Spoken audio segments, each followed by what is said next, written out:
Jean Giono, Jean le Bleu. Chapitre 1er. La route aux peupliers, Cire, Djouan, le scapulaire. Les hommes de mon âge, ici, se souviennent du temps où la route qui va à Sainte-Tulle était bordée d'une épaisse rangée de peupliers. C'est une mode lombarde de planter des peupliers le long des routes. Celle-là s'en venait avec sa procession d'arbres des fonds du Piémont. Elle chevauchait le mont Genèvre, elle coulait le long des Alpes, elle venait jusqu'ici avec sa charge de longues charrettes criantes et ses groupes de terrassiers frisés qui marchaient à grands pas en faisant flotter des chansons et des pantalons housards. Elle venait jusqu'ici, mais pas plus loin. Elle allait avec ses arbres, ses tape-culs et ses piémontais jusqu'à la petite colline de toute or. Là, elle regardait par là-bas derrière. Ce qu'elle voyait de là, c'était dans les fonds brumeux le poudroyant Vaucluse, boueux et torride, fumant comme une soupe aux choux. De là, ça sentait le gros légume, le riche et la plaine. De là, par beau temps, on voyait l'immobile pâleur des fermes fardées de chaux et le lent agenouillement des paysans gras dans la lignée des serres à primeur. De là, par jour de vent, montait l'odeur bouillonnante des lourds fumiers et le corps déchiqueté et sanglant des orages du Rhône. Les peupliers s'arrêtaient ici.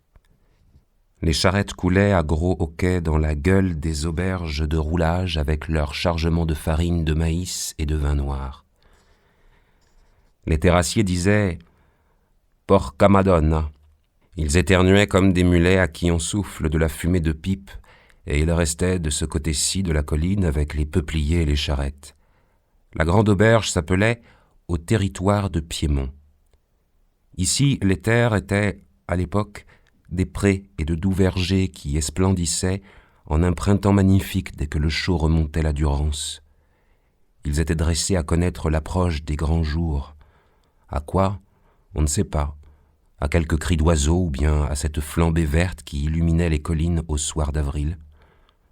Le tout est qu'il commençait à tressaillir quand le givre était encore dans l'herbe, et un beau matin, juste au moment où le chaud, tout bleu, pesait sur la Durance charnue, les vergers habillés de fleurs chantaient dans le vent tiède. Ça, nous l'avons tous vu quand nous n'étions encore que des enfants noirs en blouse d'école. Je me souviens de l'atelier de mon père. Je ne peux pas passer devant une échoppe de cordonnier sans croire que mon père est encore vivant quelque part dans l'au-delà du monde, assis devant une table de fumée avec son tablier bleu, son tranchet, ses lignoles, ses haleines en train de faire des souliers en cuir d'ange pour quelque dieu à 1000 pieds. Je connaissais les pas nouveaux dans l'escalier, j'entendais ma mère qui disait en bas « C'est au 3e, montez, vous verrez la lumière », et la voix qui répondait « Grazie, signora ». Et puis les pas. Ils trébuchaient tous sur cette marche de grès en arrivant presque au premier. Le palier tout décelé cliquetait sous les gros souliers. Les mains s'appuyaient aux 2 murs dans l'ombre. « En voilà un », disait mon père. L'homme cherchait la poignée de la porte. Elle était cachée et un peu folle. Elle n'ouvrait pas du premier coup. « Puttana !»« C'est un romagnol », disait mon père. Et l'homme entrait. Je me souviens qu'il leur donnait toujours la chaise près de la fenêtre, puis qu'il relevait ses lunettes. Il se mettait à parler en italien à l'homme assis, carré, les mains aux cuisses, tout parfumé de velours neuf et de vin. Des fois, c'était long. Des fois, le sourire venait presque tout de suite. Mon père parlait sans geste, ou bien à geste lourd, parce qu'il avait un soulier dans une main et dans l'autre main le tranchet. Il parlait tant qu'il n'avait pas vu le sourire. L'autre avait beau sortir des papiers, taper du dos de la main sur les papiers. « Porca di Dio !» Tant que le sourire n'était pas venu, mon père parlait, et des fois, l'autre disait alors dans un souffle « Che bellezza !» Puis il souriait. Ils ne venaient d'ailleurs pas tout de suite chez mon père. Je ne sais même pas par quel miracle ils y venaient. Cela devait se transmettre chez eux comme une science d'hirondelle ou bien marqué dans quelque coin de l'auberge, gravé au couteau sur le mur, un signe, un rond et des croix, une étoile, un soleil, une chose qui devait dire dans leur langue malheureuse « Allez chez le père Jean ». Un signe qu'on ne devait voir que lorsqu'on était perdu. perdus comme de pauvres petites souris, un signe qui devait être marqué sur le mur à pleurer, le mur où on s'appuyait du coude pour pleurer. On s'appuyait pour pleurer, et puis on devait voir le signe gravé dans la pierre et on venait chez le père Jean. Quand je me tenais près du montoir pour voir naviguer les longues charrettes chargées de vin, je voyais aussi arriver des romagnols et des canavezzani. Ils chantaient le dolce amore, ils avaient le large feutre planté de travers, l'épaule heureuse, et ils s'arrêtaient sur le grand écart de leurs jambes pour regarder passer les filles. Entre ce moment-là et le temps où il fallait monter notre escalier en se tenant au mur des deux côtés, il y avait des bombances et des parties de moras assez borgnées tant à la fin les têtes étaient ballantes et les doigts de fer. D'abord le sourire, ensuite mon père écrivait des lettres au roi d'Italie. À cette époque, j'avais grande confiance aux lettres au roi d'Italie. J'admirais cette humble planche de cordonnier, cet encrier d'un sou, ce porte-plume où la plume était liée au bois par une soie de porc, et puis la main de mon père, toute mâchurée d'égratignures noires et qui tournait lourdement en écrivant « Sire ». Maintenant je sais, père, c'est toi seul qui faisais les miracles. Montez, vous verrez la lumière. Ce soir-là, nous allions descendre. C'était l'heure de la soupe, en plein. Mon père avait déjà la lampe de cuivre à la main. « Attends, dit-il. » On chantait dans l'escalier et c'était un pas sûr et rapide. Un pas qui y voyait en pleine nuit, par prescience, qui connaissait l'aplomb des êtres. « Je me demande qui c'est, » dit mon père. L'autre venait vers nous à travers la nuit et les murs et les ombres sonores de notre couloir et le mystère religieux de notre ancien couvent de maison. Il chantait « Qui ça peut être ?» C'était un bel homme jeune et blond. Il emplissait toute la porte. Un gros béret de bure marine, tiré en pointu au-dessus de son front, faisait autour de sa tête une auréole en forme de cœur. « Torino ?» dit mon père.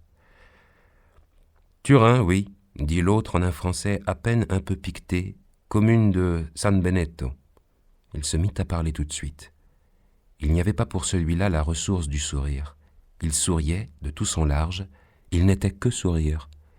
Il avait en même temps une telle aisance, des gestes, un balancement si huileux du torse, un éventement si sûr de ses longs doigts. Il avait tant d'équilibre à être beau, jeune et blond qu'il envoûtait par la seule grâce de son mouvement de vie. « Christou », disait-il, « c'est peut-être moi le plus malade. Ça m'a été dit de venir vous voir. C'est ici ?»« Oui, c'est ici, » dit mon père. L'homme regarda ce pauvre atelier noir avec sa litière de hachures de cuir et les grandes chandelles de toile d'araignée qui pendaient du plafond. « Explique-toi si ça presse, sinon reviens demain. Tu vois, on allait descendre à la soupe. »« J'ai vu, » dit l'homme. « La table est dressée en bas, mais la patronne m'a dit de monter. Et oui, ça presse. »« Alors ?»« On m'aime trop, » dit-il. Mon père posa la lampe de cuivre sur le coin de la machine à coudre, il sortit son cornet de tabac et il bourra sa petite pipe de terre blanche. Mon père eut le temps de bourrer et de fumer 3 pipes. C'étaient, il est vrai, 2 petites pipes Gambier de la marque Aristophane, pas plus grosses de fourneau qu'un dé de jeune fille. Je le regardais fumer, non plus à la posette comme il faisait à son habitude, mais régulier comme une pompe. Il tirait sur le tuyau et soufflait la fumée sans arrêt. Dessous ses épais sourcils, ses yeux noircissaient. Il avait dit 2 ou 3 fois « Après, vite !» Du temps qu'ayant lâché de l'œil le jeune homme blond, il tirait le tabac de son cornet. Je comprenais mal ce que disait l'homme. Ça coulait de lui comme une chanson plaintive, un gémissement de chien affamé de caresses. Des mots tombaient en moi comme des pierres sur de l'eau plate. J'étais tout ému de cercles frissonnants qui s'arrondissaient en faisant trembler mon cœur ou brisaient soudain dans ma gorge une petite vague d'eau amère et froide. Ça n'avait pour moi que la force d'une chanson, mais toute la force d'une chanson. Il en était transfiguré, le parleur, comme huilé d'une lumière plus riche d'huile que la lueur pâle de notre lampe de cuivre. J'entendais des villages neufs éclore autour de moi en des éclatements de graines et vivre avec leur ruissellement de charrettes, d'arères, de torrents, de troupeaux, des envols de poules, d'hirondelles et de corbeaux. Des montagnes se gonflaient sous notre parquet, me portant tout debout jusqu'aux hauteurs du ciel comme la houle de quelque géante mer, et j'étais là-haut, pauvre naufragé extasié, déchiré de mon père, arraché du bon havre solide de sa bouche, de la belle frondaison pleine d'oiseaux qu'était sa barbe, de la molle colline de ses joues, j'étais là-haut dans l'écume de la haute vague, seul, nu, meurtri, râpé jusqu'au sang par un terrible sel, mais en face d'un large pays neuf, arène de tous les vents, de toutes les pluies, de tous les gels, et le grand cyclone bleu de la liberté se vautrait devant moi dans des étendards de sable. Mon père retira la pipe de sa bouche. « Pauvre couillon », dit-il. Il le disait à cet homme blond qui, tout d'un coup, parut cassé et mort, comme si on avait fouillé dans son ventre à pleins doigts et retiré le petit mécanisme qui faisait aller les doigts et la langue dans le bel ordre séduisant. Mon père resta un moment à regarder l'homme, immobile et muet. « Tu t'appelles ?»« Jouan. » Il prit la lampe. « Viens manger la soupe avec nous. » On descendit, moi second, l'escalier où mon père portait la lumière. Derrière moi, le pas de Jouan cherchait les marches. Il s'embroncha, il se retint à mon épaule. « Pardon, Boccia !» J'entendis qu'il disait humblement à voix basse. Ma mère fit les quelques mots qu'elle faisait d'habitude et les haussements d'épaules derrière la porte du placard. Moi, j'avais pris déjà l'assiette à la planche de l'évier. « Place-le là, dit mon père, en face de la glace. Enlève ton béret, il lui dit. Mets-toi à ton aise. C'est de la soupe de pauvre que tu vas manger. » On servit la soupe à la saucissette. Ma mère demanda à Jouan s'il aimait les pommes de terre écrasées ou entières. Il s'était détourné, il avait léché la paume de sa main pour lisser ses cheveux. « Pauline, dit mon père, tu te souviens d'être passée à Chorgès ?»« Non, dit ma mère. Quand tu es allé à Rémelon avec le petit. J'ai été malade dans la voiture, je n'ai rien vu. Cet homme vient de Chorgès, dit mon père. Et il y a fait des saloperies. Je me souvenais, moi, de ce village de la route. Un camp volant, un campement de pierre, une halte de voyageurs. Les nuits et les jours pleins de grincements d'essieux, de craquements de roues, de claquements de fouets, de grondements, de diligences, de cris, d'appels. Dans le sillage des lourdes charrettes quittant l'auberge écumait l'odeur rousse des écuries. Les garçons balançaient des lanternes. Une fille courait après un tilbury. La patache de Gap partait haut bâché en accrochant toutes les branches des platanes. Du côté de l'Italie, les chevaux qui sentaient l'étape hennissaient dans les détours de la montagne. Je me souviens de notre arrivée à la nuit tombante. On avait froid. Un air glacé passait au joint des vitres. Le postillon tapait du pied pour se réchauffer. Les chevaux fumaient dans la lumière du fanal comme si on les avait baignés d'eau bouillante. La route sonnait dure sous les roues. Je voyais ma mère toute pâle, toute gémissante, les lèvres sans couleur et sa tête qui tapait contre le bois de la voiture. Dehors, rien qu'un val de schiste nu, un torrent vert et tout tordu, la nuit et le vent. Et puis, ça avait été soudain, à pleine vitre, le gros rire d'une auberge large ouverte, éclairée jusqu'au fond du gosier. Un homme en veste de peau de mouton fumait la pipe devant la porte. La voiture s'arrêta. Ça sentait l'âtre, l'assiette et la lampe. « Dans Chorgès même ?» demanda mon père. « Non, dit Jouan, dans une ferme. De quel côté ?»« La Ménestre. Qu'est-ce que tu faisais là ?»« Comme ça. » Ça voulait dire, bien sûr, je n'avais rien à y faire, mais le hasard l'a voulu. « Je m'étais arrêté avec un pied malade, » dit Jouan. « La femme ou la fille ?» dit mon père. « La femme. »« Laisse-le manger, » dit ma mère. « Il n'a qu'à manger en même temps, » dit mon père. Il avait sous la barbe son menton dur. Il ajouta « L'homme non plus ne doit pas manger là-haut. »« Je me fous de l'homme, » dit Jouan. « Et de ce que tu as tué son sommeil et son appétit ? Je me fous aussi. Et de ce que tu as pris à celui-là, ce qui était tout entièrement à lui ? La femme l'est plus, elle m'aime moi, elle est à mon goût, elle est jeune, c'est la liberté. C'est pas de ça que je parle. Il faut penser aussi, dit ma mère, je parle, dit mon père, de sa paix. Jouan avait sorti son grand couteau montagnard, large, à la corne comme une serpe et plus fin qu'un saignoir de boucher. Comment sa paix ? Je connais ces fermes là-haut, dit mon père. Tu les connais, toi? Oui, c'est pareil en Souza. Bon, pour vivre là, il faut sa paix. Je me fous aussi. Non, dit mon père. Je te dis que je me fous aussi, dit Jouan. Qu'est-ce que tu as autour du cou? Mon père pointa son doigt vers le cou de Jouan, et je vis une ficelle rouge, la Madonna. Il tira un scapulaire d'étoffe où saignait un cœur couleur d'orange. J'ai parlé de la paix, dit mon père. La soupe était mangée. C'était son aide et son assistance, dit alors mon père. L'homme, c'est comme une balle élastique. À des moments, pour qu'il remonte, il faut qu'une chose tape sur lui de sa propre force, il ne peut pas. S'il est seul, il fait 2 ou 3 sauts dans l'herbe et il y reste mort, compris? Il avait fait avec la main l'imitation du jeu de balle. Il continua. Il a la femme tant que tu la lui laisses, tant qu'il ne sait pas. Toi, tu as la médaille. Je veux qu'on ait pareil, dit Jouan. Il trancha sa ficelle avec son couteau. Il plaqua le cœur d'étoffe sur la table. Je te le laisse. Au bout d'un temps, il dit encore. Ça va, patron? Il avait gardé sa main sur le cœur sanglant. Il disait patron à mon père qui n'était le patron de personne, même pas de lui-même. Il avait les lèvres tremblantes et les yeux larges de celui qui voit venir la mort. Un peu mieux, dit mon père, comme ça c'est plus juste. Jouan retira lentement sa main, il se dressa, il mit son béret. Compagnie, dit-il en dressant sa main gauche en l'air pour le salut. Il ouvrit la porte et il s'en alla, la laissant ouverte. Dehors il pleuvait. Chapitre 2.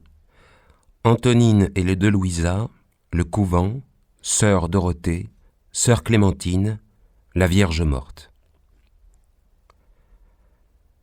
J'allais à l'école chez les sœurs de la Présentation. C'étaient généralement des ouvrières de ma mère qui m'y conduisaient. Tantôt Antonine, tantôt Louisa, tantôt une autre Louisa. Antonine était brusque et rousse. Sa main dure secouait mon poignet, elle allait à grands pas, elle riait en regardant les garçons et alors on voyait ses lèvres étroites s'ouvrir comme fendues au couteau sur des dents éclatantes.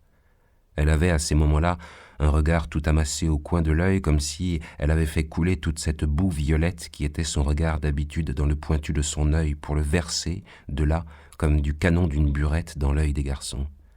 Je le voyais bien, moi. J'avais peur chaque fois de retrouver après le regard des orbites blanches et de voir le garçon s'en aller en courant avec la couleur d'Antonine. On pouvait tout craindre, car en me quittant à la porte grillagée de l'école, elle avait pour moi le même regard, et je savais bien, moi, que tout le reste du jour était oscillé de lunules violettes, et que je ne pouvais plus rien regarder, ni fleurs, ni buis, ni statues de vierges, sans être entouré du fourmillement dansant et luisant de cette constellation. La première Louisa était lisse, douce et blanche comme une dragée. Avant de partir, elle se tournait vers la glace, lustrait ses cheveux, arrangeait son col de dentelle, sortait sa petite boîte à poudre. « Oui, Louisa, disait ma mère, ça va, ma fille. » Louisa avait de petites mains frémissantes et tièdes comme des oiseaux. À chaque galopade de chevaux ou cri des rues, elle me tirait contre elle me serrait contre elle à me faire toucher sa cuisse de la tête. Et chaque fois, je m'étonnais de sentir sous ses jupes cette grosse chose mouvante et chaude. Se pouvait-il qu'il y eût sous ses jupes, toujours propres, toujours taillées aux fins ciseaux et fraîches et fleuries comme des haies d'aubépine, se pouvait-il qu'elles fussent pleines d'une bête nue et ronronnante? Louisa avait des yeux clairs et ronds qui regardaient toujours en face avec l'innocence d'une enfant qui s'était continuée à travers sa beauté et par sa beauté. Elle faisait face au vent et à la rue qui ruisselait de chevaux, de portefaix, de brouettes et d'hommes portant des planches. Elle faisait face à tout avec son visage de dragée et ses beaux yeux calmes. « Oseriez-vous, semblait-elle dire, ce petit enfant-là et moi, moi ?» Ce moi était si doux, si lisse et si blanc. J'enfonçais mes petites mains dans la tiédeur de ses mains. Je la regardais, elle me souriait. Nous marchions du même pas, moi, me forçant un peu pour atteindre au rythme vélivole et longuement balancé de sa marche à hauts talons, et parfois elle chantonnait un chant léger, tout parfumé de son odeur, et qui nous portait, elle et moi, comme un nuage. Un nuage. C'est un nuage qui aurait dû habiter ses jupes, et non pas cette bête chaude que je n'avais jamais vue, que j'aurais bien aimé voir. Bien aimé, non. En tout cas, avec une grande peur, et qui grondait sourdement dessous Louisa innocente. Au grillage, elle se penchait vers moi, elle m'embrassait et j'entrais à l'école en me léchant les lèvres. Louisa II ne venait pas souvent. Elle ne s'en plaignait pas, moi non plus. Elle ne parlait jamais. Elle travaillait. Elle ne levait jamais les yeux, elle travaillait. Elle m'accompagnait vite. Elle languissait de travailler, elle était à la campagne. Son père avait une grande ferme. Elle avait pris pension chez nous et elle apprenait le repassage chez ma mère, moins pour en faire son métier que pour acquérir le coup de poignet de la ménagère accomplie. Ses grosses couleurs, ses grosses mains, son gros bon sens, son pas solide, tout était motif à rire à l'atelier. On la sentait carrée. Elle portait son porte-monnaie dans une poche d'étoffe pendue sous sa robe, et quand elle entrait dans un magasin pour un achat, elle cherchait un coin pour soulever sa robe. Avec elle, c'était une marche à la muette où je me faisais un peu tirer. Elle y mettait toute la raideur nécessaire pour me faire sentir que dans cette promenade vers l'école, c'était elle la maîtresse. Mais elle avait en même temps, pour le beau petit garçon que j'étais, toute la souplesse qu'il se doit. Beau petit garçon. Je veux dire, quant à l'habit, car pour le reste, j'avais une ingrate figure allongée et maigre où se voyaient seuls des yeux tendres. Mais dans quel majestueux col empesé s'emboîtaient mes épaules et dans combien de mains s'était gonflée et élargie la magnifique soie bleu ciel de ma lavalière avant de me confier à Louisa II. On savait qu'il ne fallait pas compter sur elle si quelque chose de ma toilette se défaisait en route, et on ne me livrait à ses bonnes mains râpeuses que fin prêt et tout luisant. Nous partions. D'en bas, quand je levais le nez, je pouvais seul savoir que Louisa II avait des yeux verts, à en juger par la lueur qui, de la lisière de ses paupières baissées, surveillait la place où elle et moi mettions les pieds. Elle était pour moi sans mystère. Je n'avais pas peur de la perdre en la quittant au grillage. Je savais la retrouver le soir, toujours pareil. Si elle me disait, avant de s'en aller, « Si vous avez besoin de faire pipi, demandez-le », elle était la seule à me dire « vous ». Je l'ai revue, l'autre an. Je les ai revues toutes les trois d'ailleurs, dans ces années dernières, et j'ai dit « Antonine, puis, tu étais une sacrée vieille tourte quand même. Tu te souviens quand tu m'as fait coucher dans la corbeille à linge, ce dimanche du costume neuf, et que tu m'avais fait tomber dans le ruisseau ? Oh, ne m'en parle pas, elle a dit, ta mère doit encore en trembler. » J'ai salué le mari de Louisa Ier et j'ai serré la main à son grand garçon, et je les ai écoutés parler tous les trois. Je pensais qu'au fond, j'ai toujours été un peu amoureux d'elle. Elle est toujours pareille, sans changement. Mais à Louisa II, ça a été plus fort que moi, j'ai dit « Mademoiselle Louisa ». Elle est restée toute seule la maîtresse de sa ferme. On la sent aigrie et dure, tendue de toutes ses forces vers un but qui n'est pas un but de femme. Et maintenant, elle vous regarde bien en face, trop en face, avec des yeux suppliants et incendiés. Le jardin de notre école était pareil à un gros fruit plein de chair et de jus. Les murs qui le pressaient le faisaient jaillir et bouillonner, il en coulait des lilas de partout. Les grands buis éclaboussaient d'ombre et d'odeur les murs de notre petite classe, et le lierre écumant d'abeilles bavait comme de la mousse de confiture du haut mur de la terrasse. Les allées étaient pavées de petits cailloux plantés de champs. Sœur Dorothée était la paveuse. On la trouvait toujours, et toujours tout à coup, accroupie dans une bulle d'ombre. Elle alignait ses petites pierres en des arcs de cercle dont la largeur du chemin ne laissait apercevoir qu'un segment. Le segment visible et paisible abrité par le couvent. Le reste du cercle s'en allait en fumée dans le jardin, dans le monde là-bas, loin, loin au-delà des murs et des collines qu'on apercevait un peu, et Dieu seul sait par où il s'en allait tourner avant de revenir dans les mains de sœur Dorothée. Nous avions vite su qu'il s'agissait là d'un travail de puni, et qu'il fallait avoir pêché pour aligner des petites pierres de couleur. C'était toujours sœur Dorothée. Elle n'avait guère plus de raison que nous autres. Nous allions la trouver en marchant à quatre pattes derrière les buis. On était vite nez à nez. « Où allez-vous » disait-elle à voix basse. « On vient vous voir. Cachez-vous. » On se cachait. « Qui surveille la cour » demandait-elle. « Sœur Philomène. » Alors, il y en a au moins 5 de punis déjà. 6. Et vous 4 qui allez l'être pour être venus me voir, ça va faire 10. On vous aide? Non, ça m'amuse. Vous voulez du chocolat? Qui en a? Moi. Elle s'essuyait les mains à l'envers de sa robe. Venez, disait-elle. C'était une cachette sous un gros laurier rose. Il avait tant d'odeur et une odeur si forte qu'on était ivre rien que d'entrer là-dessous. Cette odeur pesait sur mes yeux. En un rien de temps, tout se déformait de ce qui était visible pour moi. Dans l'ombre bleue, le visage de mes petits camarades fondait comme du cierge allumé, fondait et coulait. Il y en avait des taches dans l'herbe, et il y avait des taches dansantes dans l'ombre, comme des morceaux de suif fondus qui flottaient, portant un œil, une bouche, une oreille, ou la petite fenêtre rouge et luisante d'une joue. Sœur Dorothée s'allongeait dans l'herbe. Elle y devenait un monde noir, bossué de montagnes et de collines, creusé de vallées sèches et silencieuses, sans eau, sans arbres, toutes désertes et comme détestées. Seul vivait le monde heureux de son visage où sa bouche mangeait du chocolat, où sa lèvre faisait un bruit enfin humide, où, sous le glissement oblique d'un ray de soleil, sa joue se veloutait d'un duvet blond que dans mon ivresse d'odeur, je voyais onduler et voguer comme un vaste océan d'herbes mûres. Nous restions là en respirant à peine. Là-bas, la cour carrelée de grandes dalles sonnait, sous les courses et les jeux. Les murs grésillaient de toute une friture de cris, on entendait sonner les anneaux de fer du portique et les câbles du trapèze qui grinçaient dans leurs crochets. Dans la petite classe, 3 punis éplaient la leçon à voix égale. Le laurier était vraiment gros et fort, comme un homme. « Taisez-vous » disait sœur Dorothée. On s'arrêtait de respirer. Le gravier criait. Des clés tintaient.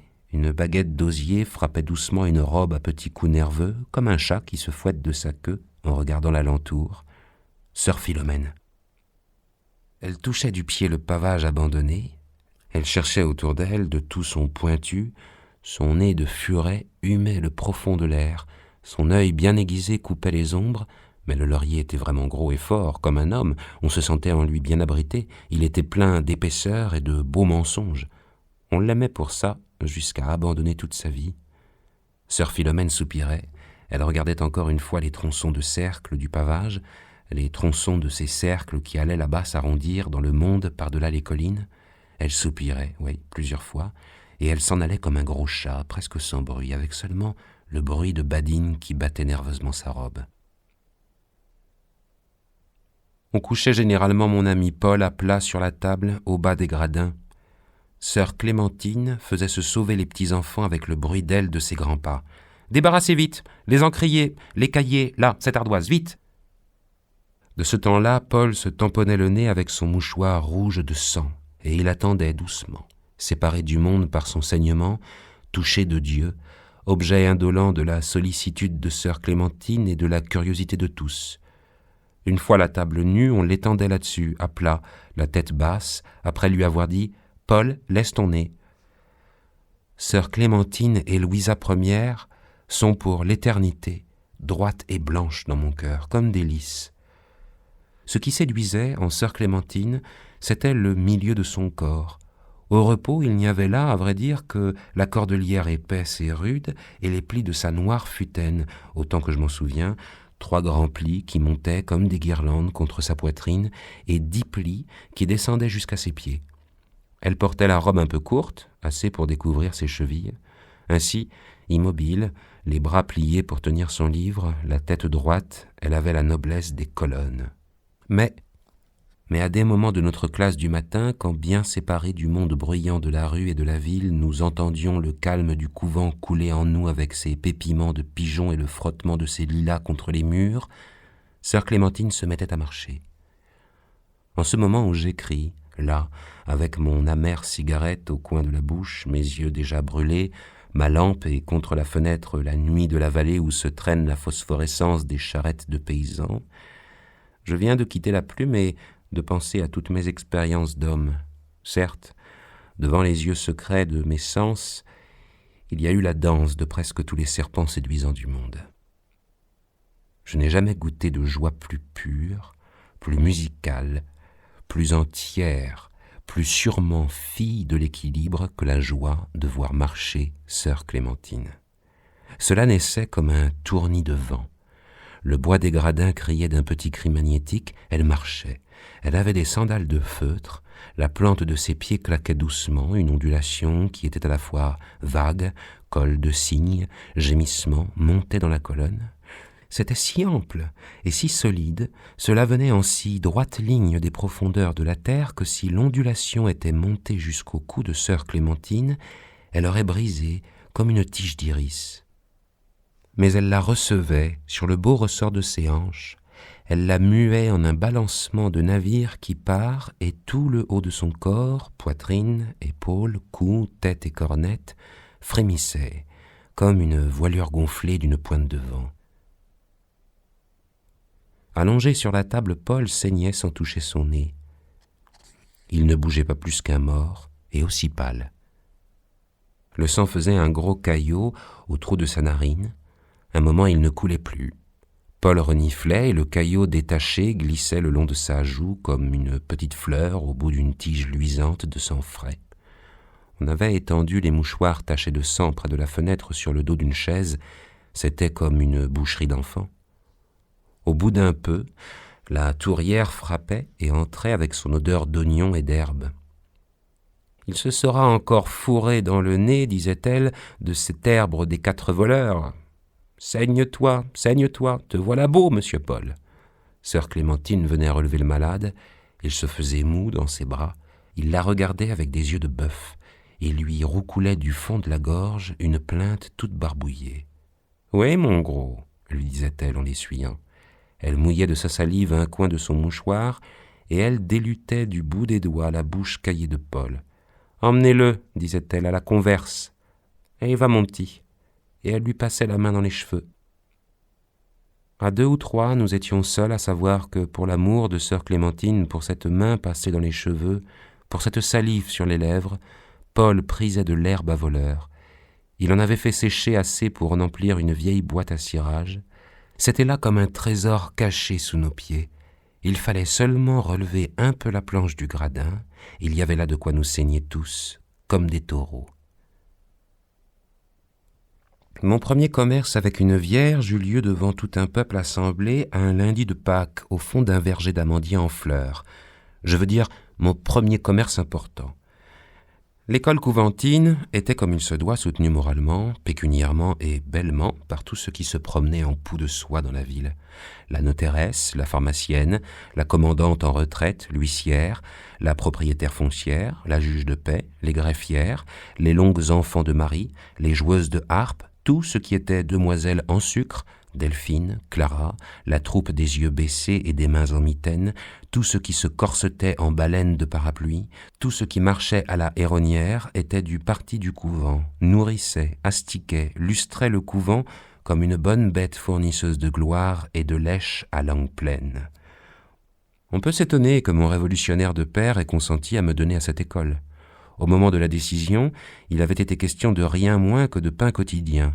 Mon père était âgé, il travaillait seul, s'il travaillait bien, et seul dans sa haute chambre sombre, dans le fond de la maison, sans boutique, sans devanture, seul avec son métier. Il était l'esclave de la ville. La paire de souliers coûtait 20 francs. C'était fait, et c'était solide, et comme il disait, on était sûr de marcher sur du cuir. Mais à cette époque, pour être sûr de marcher sur du cuir, il fallait être de la haute. On lui avait gentiment mis le marché en main. Ce bel enfant, avait dit la dame qui était entrée à l'atelier en se bouchant le nez et qui là n'était assise que sur une impondérable partie de la chaise, ce bel enfant si délicat et qui ressemble tant à sa mère. Vous n'ignorez pas, monsieur Jean, qu'avant de se marier avec vous, mademoiselle Pauline a fait partie de nos congrégations, et j'ose le dire, avec tant de zèle que nous avions toutes conçu de grands espoirs. Elle s'est mariée, à son aise. Nous n'avons jamais voulu influencer personne. Et nous savons que vous êtes bon pour elle malgré votre différence de religion. » Mon père l'arrêta de la main. « Il n'y a pas de différence, madame. »« On dit, poursuivit-elle, que vous êtes protestant. »« Je le serais, dit mon père, je l'avouerai sans aucune honte, mais je dois dire que je ne le suis pas. Ce qui a pu le faire croire, c'est que je lis la Bible, c'est que j'en parle. En réalité, je ne suis rien, je crois en Dieu.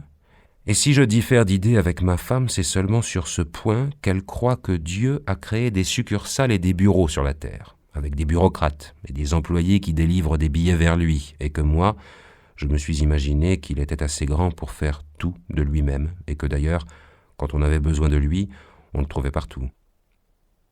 La madame bougea la tête, et la plume d'autruche de son chapeau fit le guignol avec son ombre sur le mur. « Nous savons, dit-elle. Vous êtes quand même un brave homme, et ça n'est pas pour un peu d'extravagance. Pauline nous a dit que vous la laissiez aller à la messe. »« Elle est libre, dit mon père. »« Remarquez, dit la dame, que nous avons été très gentils nous aussi. À cause de Pauline, on vous a donné le ressemelage du couvent. Mon mari vous a commandé ses bottes de chasse, et je sais que Madame II voudrait vous parler au sujet d'un vieillard de l'hospice auquel elle s'intéresse et qui aura bientôt besoin de faire arranger ses souliers. »« Au fond, dit mon père, de quoi s'agit-il ? » ?»« Voilà, dit-elle. Vous savez que nous avons à Saint-Charles une école.